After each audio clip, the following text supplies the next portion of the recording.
అసలు liver failure ఎందుకు జరుగుతుంది? లివర్ ఫెయిల్యూర్‌కి కారణాలేంటి? How to prevent this? ఇదే ఇవాల్టి మన ఎడ్యుకేటివ్ అండ్ ఇన్ఫర్మేటివ్ సబ్జెక్ట్. మనతో మాట్లాడడానికి డాక్టర్ రవికాంత్ గారు ఉన్నారు. కనెక్ట్ అవుదాం. సార్ నమస్తే. నమస్తే అండి. Directly into the point sir. Liver failure చాలా అరుదుగా వింటామా సార్ ఈ లివర్ ఫెయిల్యూర్? ఎందుకు జరుగుతుంది? లివర్ ఫెయిల్యూర్ చాలా కామన్ గానే ఉంటుందండి. అవునా? ఆ, ఎందుకంటే హార్ట్ ఫెయిల్యూర్ వింటుంటాం, కిడ్నీ ఫెయిల్యూర్ వింటుంటాం. లివర్ ఫెయిల్యూర్ అన్నది ప్రాబబల్లీ మాకు తెలిసి ఉండకపోవచ్చు, మీరు చూస్తూ ఉండుండొచ్చు. చాలా మంది ఉంటారు. దాన్ని లివర్ ఫెయిల్యూర్ ని సిరోసిస్ అంటారు. హ్మ్. లివర్ ఫెయిల్యూర్ లో అక్యూట్ ఫెయిల్యూర్ అంటారు. అంటే ఒకేసారి హెల్దీగా ఉంటారు, సడన్ గా కంప్లీట్ గా ఫెయిల్ అయిపోయి ప్రాణం మీదకి వచ్చేయటం ఒకటి. అది సడన్ హెపటైటిస్ వైరస్ ఇన్ఫెక్షన్ కానీ, సడన్గా ఎక్కువ ఆల్కహాల్, కొంతమంది బింజ్ ఆల్కహాల్ చేస్తారు. అంటే ఒక 3-4 రోజులు అన్ని అన్నం ఏం తినకుండా ఉదయం నుంచి రాత్రి వరకు తాగుతూనే ఉంటారు.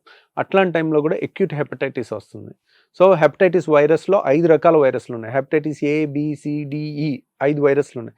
ఈ ఏ వైరస్ ఇన్ఫెక్షన్ వల్ల వచ్చినా కానీ సడన్గా ఒక్కోసారి అక్యూట్ ఫల్మినెంట్ హెపటిక్ ఫెయిల్యూర్లోకి వెళ్ళే అవకాశం ఉంటుంది. దాంట్లో అప్పటికప్పుడు వాళ్ళకి కరెక్ట్ ట్రీట్మెంట్ ఇచ్చి అది హీల్ అయ్యేటట్టు చూస్తే కంప్లీట్ రివర్స్ అవుతుంది.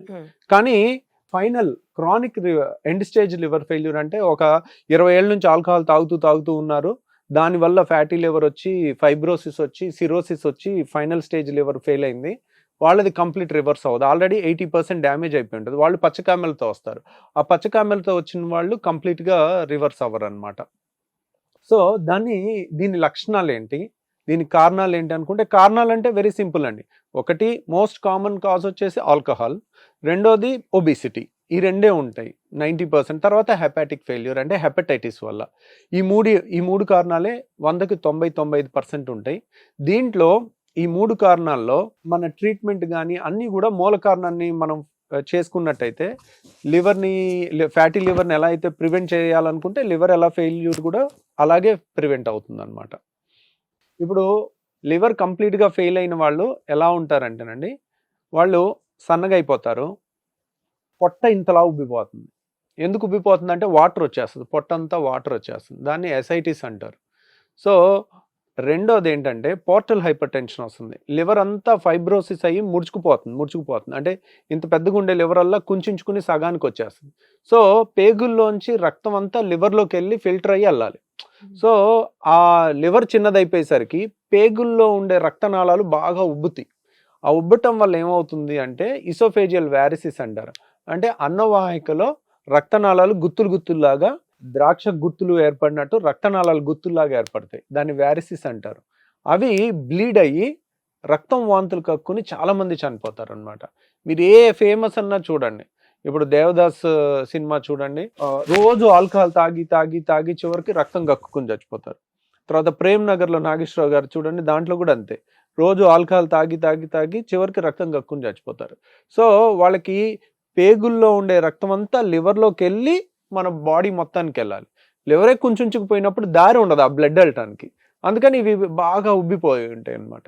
సో ఇది ఒక రకమైన చావు. రెండో రకం ఏంటంటే పొట్టంతా ఇంతలా ఉబ్బిపోద్ది, ఇంతలావు సన్నగా ఉంటాడు మనిషి, పొట్ట ఇంత ఉంటుంది, ఇంత పొట్ట ఉంటుంది అనమాట.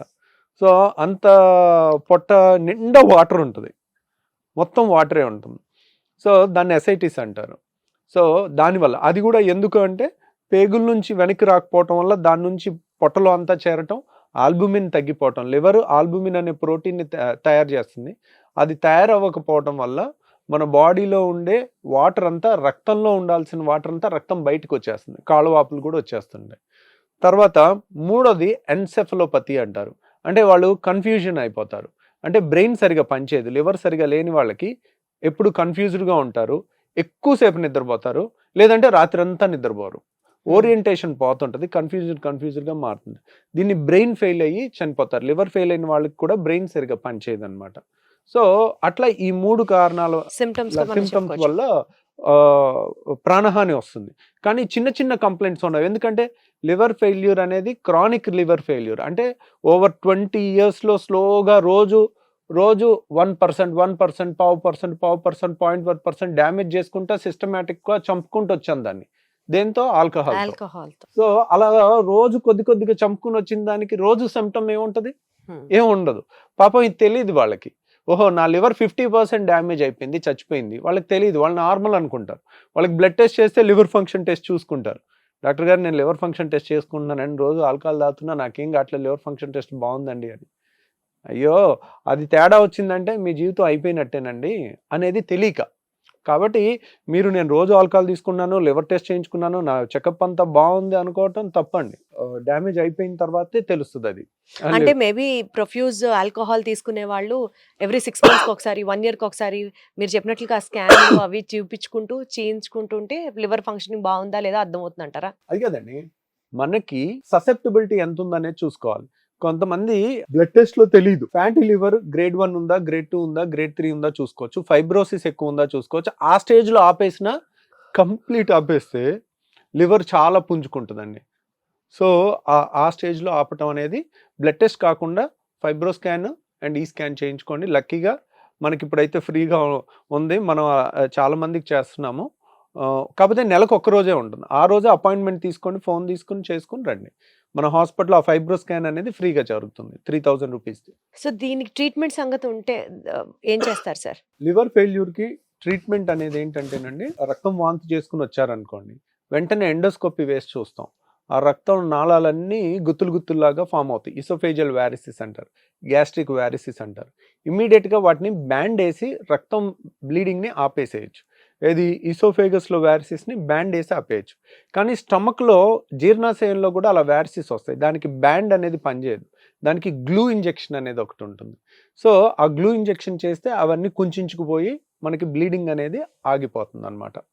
సో ఇది ఒక రకమైన ట్రీట్మెంట్. తర్వాత కొన్ని మెడిసిన్ ఉన్నాయి, ఆ పోర్టల్ హైపర్ టెన్షన్ అంటారు, అంటే పేగుల్లో రక్తం అంతా లివర్లోకి వెళ్ళి మిగిలిన అన్ని చోట్లకి వెళ్తుంది కదా. ఆ పోర్టల్ హైపర్ టెన్షన్ అంటే పేగుల్లో రక్తనాళాల్లో బీపీ పెరిగిపోతుంది. ఆ బీపీ తగ్గించే కొన్ని మందులు ఉంటాయి, ఆ మందులు వాడుకోవటం. కాళ్ళ వాపులు వచ్చేస్తాయి, పొట్టవాపు వచ్చేస్తుంది, దానికి కొన్ని మందులు ఉంటాయండి. సో ఆ మందులు వాడుకుంటే కనుక దానికి ఫ్రూసిమైడ్ అని, స్పైరోనోలాక్టోన్ అని కొన్ని మందులు ఉంటాయి, వాటిని వాడుకుంటే కాళ్ళవాపులు తగ్గుతుంది, పొట్టవాపు తగ్గుతుంది. పొట్ట మరీ ఉబ్బిపోతే ఏంటంటే ఒక 3-4 లీటర్లు వాటర్ తీసేస్తే తగ్గుతుంది. ఆల్బుమిన్ తక్కువ ఉంటుంది, ఆల్బుమిన్ ఎక్కించగానే ఇంత పొట్ట కాస్త ఇలా లోపలికి వెళ్ళిపోతుంది. ఆ వాటర్ అంతా రక్తం పీల్చేసుకుని రక్తం నుంచి యూరిన్లో పంపించేస్తుంది అనమాట. సో ఆ విధంగా దానికి లక్షణాలను బట్టి ఏది ఎక్కువ ఉందనే దాన్ని బట్టి చేస్తుంటారు. ఇంకా నెక్స్ట్ ట్రీట్మెంట్ అంటే టిప్స్ అని ఒక ప్రొసీజర్ ఉందండి, ఆపరేషన్ లేకుండా టిప్స్ అనే దాంట్లో సడన్గా ఏం చేసినా రక్తం వాంతులు ఆగవు, లీటర్లు కక్కుకుంటూ ఉంటారు, వాళ్ళని వదిలేస్తే ఒక రోజులో చచ్చిపోతారు. అలాంటి వాళ్ళకి లైఫ్ సేవింగ్ ట్రీట్మెంట్ అనేది టిప్స్ అనేది ఒకటి ఉంటుంది. అది ఆల్మోస్ట్ మనం చిన్న రక్తనాళంలోంచి వెళ్ళి ఆపరేషన్ లేకుండా, కోత లేకుండా, కుట్టు లేకుండా చేయొచ్చు అనమాట. సో అది కాస్ట్లీ ఉంటుంది, కాకపోతే 3.5 లక్షల దాకా అవుతుంది. మంచి ప్రొసీజరు. ఇదివరకు ఒకప్పుడు విజయవాడలో జరిగేవి కావు, ఇప్పుడు ఇక్కడ కూడా జరుగుతున్నాయి. తర్వాత ఇంక ఈ స్టేజ్ కూడా దాటిపోయింది అనుకోండి, నెక్స్ట్ వచ్చేసి లివర్ మార్పిడి. ఎవరన్నా మన ఇంట్లో వాళ్ళు ఇచ్చేవాళ్ళు ఉంటే వాళ్ళ లివర్ మనకు వేయించుకోవటం, లేదంటే ఏదన్నా కెడావరిక్ లివర్ అంటే చాలా మందికి తెలియదు ఏంటంటే లివర్ ఫెయిల్యూర్ అయి ఉంటుంది, వాళ్ళకి ఇన్ఫర్మేషన్ ఉండదు. నాకు లివర్ ఫెయిల్ అయింది కదా, సడన్గా బ్రెయిన్ డెడ్ పేషెంట్ ఉంటారు, వాళ్ళ లివర్ ఖాళీగా ఉంటుంది, కిడ్నీలు ఒకరికి ఇచ్చేస్తారు, ఒక కిడ్నీ ఒకరికి ఇస్తారు, లివర్ ఖాళీగా ఉంటుంది. లివర్ ఫెయిల్యూర్ అయిన వాళ్ళు ముందే రిజిస్టర్ చేసుకుని ఉన్నారనుకోండి, వాళ్ళకి ఫ్రీగా లివర్ దొరుకుతుంది. మనకి డెడ్ పేషెంట్ లివర్ దొరికితే అదృష్టం ఏంటంటే ఫుల్ లివర్ దొరుకుతుంది. ఇప్పుడు మన ఇంట్లో వాళ్ళు ఇచ్చిన సగం ముక్కే ఇస్తారు. సో ఇప్పుడు సపోజ్ ఒక తండ్రి ఉన్నాడు, దిట్టంగా ఉన్నారు, వాళ్ళ కూతురు 60 కేజీలు 50 కేజీలే ఉంది, అమ్మాయి సగం లివర్ ఇచ్చినా ఈ 75 కేజీలు అతనికి సరిపోదు. సో అదే ఒక అబ్బాయి ఉన్నాడు, 75 కేజీలు ఉన్నాడు, వాళ్ళ అమ్మ 60 కేజీలే ఉంది, వాళ్ళ అమ్మకి లివర్ డ్యామేజ్ అయింది, అబ్బాయి లివర్ సగం ఇచ్చినా కానీ సూపర్గా సరిపోతుంది వాళ్ళ అమ్మకి. సో ఇట్లా క్యాలిక్యులేషన్స్ ఉంటాయి. అదే మన డెడ్ పేషెంట్ లివర్ వేస్తే మాత్రం సో ఫుల్ లివర్ వస్తుంది కాబట్టి చాలా మందికి తెలియక రిజిస్టర్ చేసుకోరు. ఇప్పుడు మన తెలంగాణలో లిస్ట్లో రిజిస్టర్ చేయించుకుని, ఆంధ్రాలో లిస్ట్లో రిజిస్టర్ చేసుకుని సడన్ గా బ్రెయిన్ డెత్ అయిపోయారు అనుకోండి, వాళ్ళకి ఎవరు సీనియరు, ఎవరు ఫస్ట్ రిజిస్టర్ చేసుకున్నారు వాళ్ళకి ఇవ్వాలి. ఫస్ట్లో వీళ్ళు ఉన్నారు, ఈరోజు చచ్చిపోయిన పేషెంట్ లివర్ వచ్చేసి ఓ పాజిటివ్ అనుకోండి, ఈ పేషెంట్ బి పాజిటివ్ అనుకోండి, ఆయనకి సరిపోదు అనుకోండి, ఆయనకి ఇవ్వరు. కింద ఓ పాజిటివ్ ఎవరున్నారని చూసుకుంటూ ఉంటారు, 10వ ఓ పాజిటివ్ ఉంటే తనకి ఇస్తారు. అలా అదృష్టం కలిసి వస్తాయి, ఎవరికి ఎప్పుడు లివర్ దొరుకుద్ది అనేది తెలియదు. సో బేసికల్ గా సార్ లివర్ ఫెయిల్యూర్ అయింది అని తెలిసిన తర్వాత మనకి ఎంత టైం ఉంటుంది ట్రాన్స్ప్లాంట్ చేయాలి అని అనుకుంటే? అంటే కొంతమంది లివర్ ఫెయిల్ అయ్యి కూడా జాగ్రత్తగా కాపాడుకుంటా ఆల్కహాల్ ఆపేసి చూసుకుంటా సన్నగా ఉండి మిగిలిన అన్ని బాగున్నాయి అనుకోండి, ఒక్కోసారి 4 ఏళ్ళు 3 ఏళ్ళు 5 ఏళ్ళు 10 ఏళ్ళు కూడా ఉంటారు. అలా Okay. టైం ఇస్తారు. కొన్ని మెల్డ్ స్కోర్ అని ఉంటుంది, వాళ్ళకి చైల్డ్ స్కోర్ మెల్డ్ స్కోర్ అని టెస్టులు చేసి ఆ స్కోరింగ్ ఉంటుంది. ఈ స్కోరింగ్ ఇంతకన్నా ఎక్కువ ఉంటే వీళ్ళు 1 ఇయర్ నుంచి బతకరని వస్తుంది. ఆ మెల్డ్ స్కోర్ అనేది చూసుకుని ఆ స్కోరింగ్ ఎక్కువ ఉంటే కనుక ఎక్కువ రోజులు బతకరు అనమాట. వాళ్ళకి ప్రయారిటీ మీద లివర్ ఇస్తారు.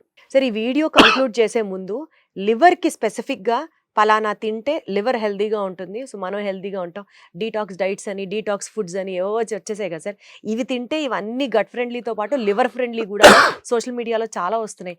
Does diet play an important role for a healthy liver? అది కదండి, రోజు ఓ 10 రౌండ్లు ఆల్కహాల్ తాగి నేను ఒక కాకరకాయ తిన్నాను, కరక్కాయ తింటాను, నా లివర్ డిటాక్సిఫై అవుతుందంటే అది ఫూలిష్నెస్. సో అలా జరగదు. It doesn't, you can't get a healthy life with short cuts. ఇప్పుడు 99% వాటికి ప్రూఫ్ లేదండి. ఇది తింటే ఇది అవుద్ది, ఇది తింటే ఇది అవుద్ది. మరి ఎందుకు అన్ని లక్షల మంది ఆ వీడియోలు చూస్తున్నారంటే, ఇప్పుడు లివర్ ఫెయిల్ అయ్యి చనిపోతున్నారు పేషెంట్, వాడు ఒక్కరోజన్నా ఆనందంగా ఉంటాడు, ఓకే ఇది తింటే అన్నా నా లివర్ కొంచెం అవుద్దేమో, పోనీ అట్లీస్ట్ అదన్నా చేసుకునే. కానీ వేలం వేరులాగా ఇది ఒకటే తింటే బాగా అవుద్దని మనం చేయాల్సిన ఫండమెంటల్ థింగ్స్ అన్ని చేయకుండా అది చేయటం అనేది మూర్ఖత్వం. Got it. అంటే there is no specific diet for liver health అని చెప్పి నాకు అర్థమవుతుంది. బట్ ఎస్, లివర్ ఎందుకు పాడవుతుందో తెలుసుకున్నాం, పాడైతే ఇమ్మీడియట్ గా మనం ఏం చేయాలో కూడా అర్థం చేసుకున్నాం. Thank you so much doctor గారు. థ్యాంక్ యూ అండి.